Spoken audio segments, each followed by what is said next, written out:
You know, for almost 2 decades now, our entire digital lives have been run by that little piece of glass we all carry around in our pockets. But let's be honest, the era of the touchscreen, it's hitting its limit. Today we're going to dive into the post-touch revolution and figure out what exactly is coming next. I mean, really think about it. We've all been there, right? You're trying to tap that tiny little link in a huge list, or you're fumbling to type a message with your big thumbs, getting greasy fingerprints all over the screen. Is this slab of glass with all of its little frustrations, is this really the peak of how we're supposed to interact with our computers? So to really understand where we're going, we first have to be super honest about where we are. And the truth is, for all its convenience, the touchscreen is actually a deeply flawed interface. You could say the cracks in its glass empire are really starting to show. This slide right here really just lays out the core problem, doesn't it? Our fingers, they're just not precise tools for complex stuff. I mean, compare it to the pinpoint accuracy of a mouse and the raw speed of a physical keyboard. Touchscreens are, let's face it, kind of slow and clunky. And to make it all worse, our own hands are constantly in the way, blocking the very thing we're trying to look at. And the problems just keep piling up. There's no satisfying click or feel, zero tactile feedback, which is why typing can feel so vague and you make so many typos. The on-screen keyboard? Oh yeah, that just eats up half of your precious screen space. And it's a huge headache for app developers who are building things where every single pixel counts, like in fast-paced games or navigation apps. So it's pretty clear we're hitting a wall with touchscreens. The next step isn't just going to be a slightly better gadget, it has to be a complete rethinking of how we interact with technology itself. So, welcome to the post-touch era. And this quote, man, this really gets to the heart of the whole thing. The next big leap isn't about better hardware, it's about way smarter software. Just imagine a future where you don't have to jump between a dozen different apps to get one thing done. Instead, you have an AI agent that just understands what you want and coordinates all the different services needed to make it happen. This brings us to a really cool new idea, the gesture economy. So instead of tapping on a screen, we'll start using the natural, intuitive gestures we already use every single day. Think about it. A simple nod to answer a call, a wave to dismiss a notification, maybe a flick of the wrist to scroll through a feed. These motions are going to become our new commands. And look, if you think this is all just some distant sci-fi fantasy, check this out. The market for gesture recognition is already exploding. It's projected to hit over $32 billion by 2028. That kind of growth is being fueled by real-world applications right now, in cars, in healthcare, and gaming. It's a huge sign that the industry is betting big on a touchless future. Okay, so how is all this actually going to work?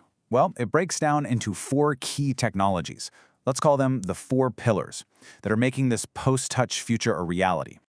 Let's break these down real quick. First, you've got those AI agents we talked about, acting as your digital partner. Then there's gesture control, which is basically going to become a universal language for all our devices. Next up, holograms will literally pull our digital world out of the screen and into the room with us.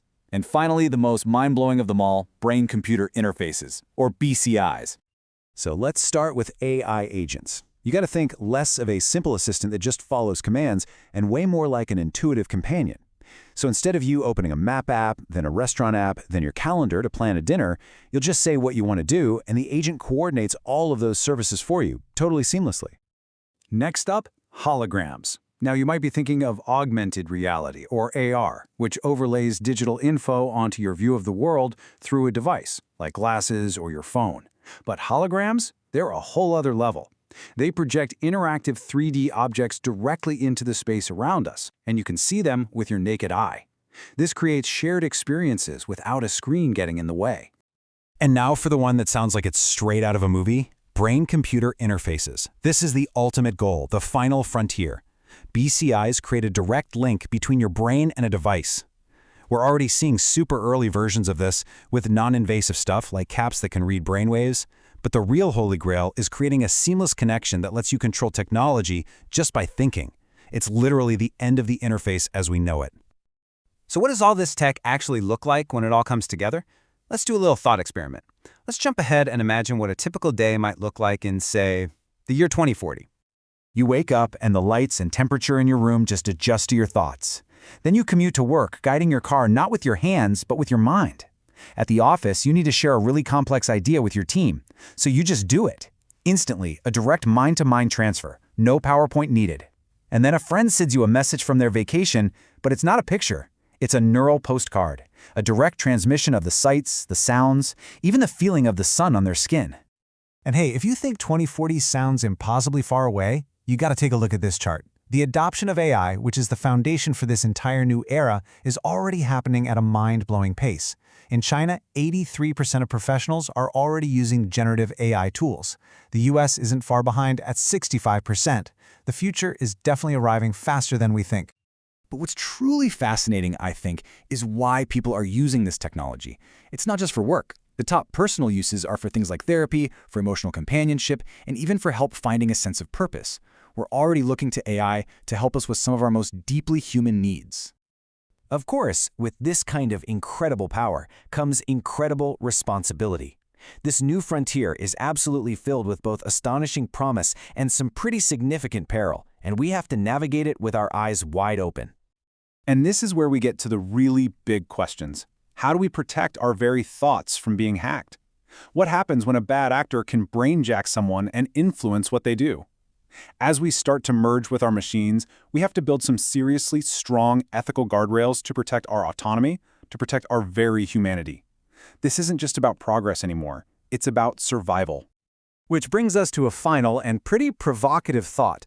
The device that has defined modern life for nearly 20 years is built on an interface that is fundamentally limited.